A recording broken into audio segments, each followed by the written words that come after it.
Você sabia que as plantas são tão evoluídas quanto nós? É isso mesmo. Eu sou o professor Marquinhos de Biologia e hoje nós vamos falar sobre os grupos vegetais do ponto de vista da evolução.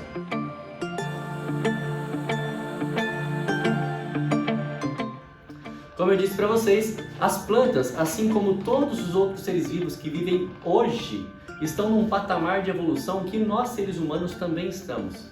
Mas aí o pessoal pergunta, mas professor, então o ser humano não é mais evoluído do que uma planta, do que uma bactéria, do que um fungo, né? Não. O ser humano é mais adaptado à sobrevivência do que esses seres vivos. Por quê? Porque se todos nós vivemos hoje, significa que todos nós estamos evoluídos. Chegamos num ponto da evolução que nos apresentamos com essas características. O ser humano é mais versátil, ele consegue viver em vários ambientes sem sofrer tantas consequências. Os outros seres vivos não, eles são mais limitados, ok? Então, consequentemente, nós somos mais adaptados. Não mais evoluídos, e sim mais adaptados. Esse é o conceito certo que a gente usa em evolução.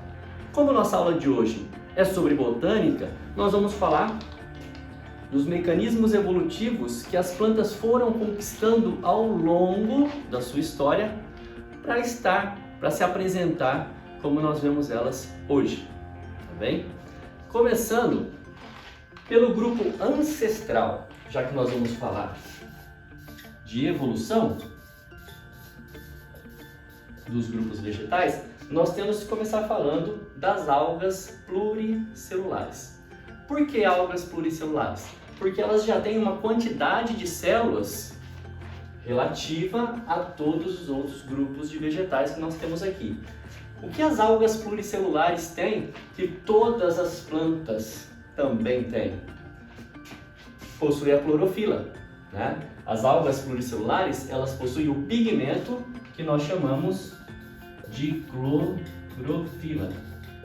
Esse aqui é o pigmento verde que capta a luz do sol e aproveita essa energia para fazer a fotossíntese e produzir a glicose, que é o alimento das plantas.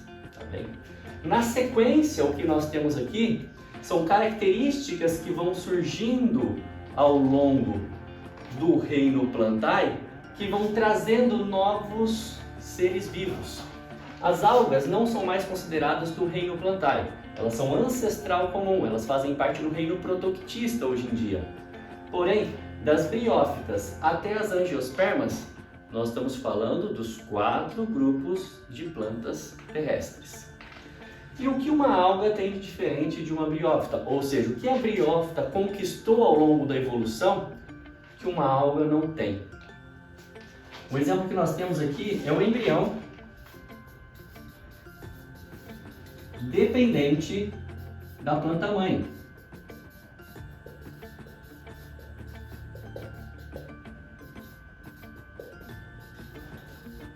Algo muito importante porque, além dele depender diretamente da planta-mãe, ele também está protegido. Aqui a gente sempre pensa em estruturas reprodutoras das plantas. No caso é o arquegônio, tá? Então, as algas não têm os embriões dependentes das plantas-mães. As briófitas já possuem. E no caso das briófitas, nós temos algumas características, nós temos algumas considerações a fazer. São as primeiras plantas, as mais simples, as que dependem de água para fecundação, as plantas que são representadas por musgos, hepáticas, principalmente os musgos, que são aquelas plantinhas verdinhas formando um tapetinho e que de repente surge estruturas que nós chamamos de gametófitos, esporófitos, mas isso é um assunto para uma nova aula. As pteridófitas, que nós classificamos como samambaias, para ficar mais comum. As samambaias são as mais conhecidas. As gimnospermas, nós colocamos os pinheiros como exemplo. E as angiospermas são as frutíferas. Frutíferas em geral, né? Percebam que eu coloquei em cada grupo um exemplo popular, e o que nós precisamos pensar agora é quais são as características evolutivas que foram surgindo para que os novos grupos foram aparecendo. Nós estamos vendo aqui uma árvore filogenética que mostra para a gente alguns nós, alguns pontos onde aconteceram a diferenciação, o surgimento de novas espécies ao longo da evolução. Então, entre as algas pluricelulares e as briófitas, foi a característica que o professor citou. Entre as briófitas e as pteridófitas, surge a característica que é a presença de vasos condutores. Presença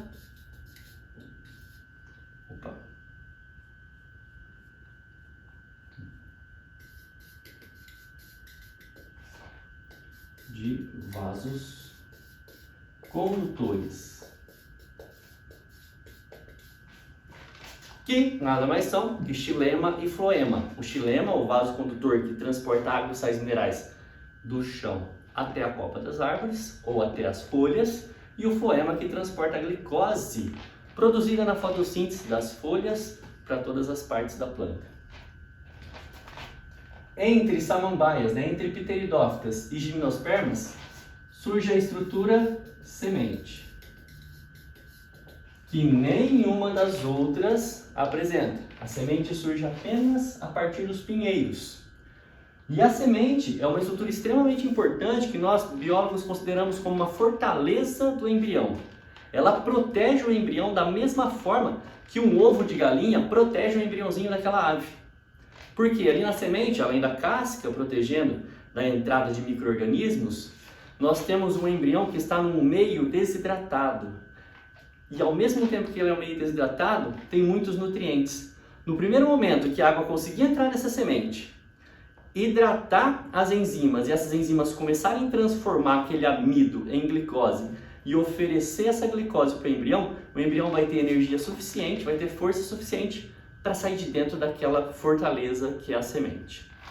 E para a gente ir finalizando, a característica evolutiva das gimnospermas que surge para dar origem às angiospermas é a flor e o fruto. Somente as plantas angiospermas que apresentam flor e fruto, ou seja, estrutura de reprodução visível, vistosa, que chama polinizadores para ajudar a planta na reprodução, e o fruto, que é uma cápsula que protege a semente e automaticamente atrai os animais disseminadores do vegetal no ambiente terrestre. E antes de finalizar, gostaria de convidar você a se inscrever no canal, acione o sininho, curta, compartilhe e deixe seus comentários. Beijos e abraços, valeu!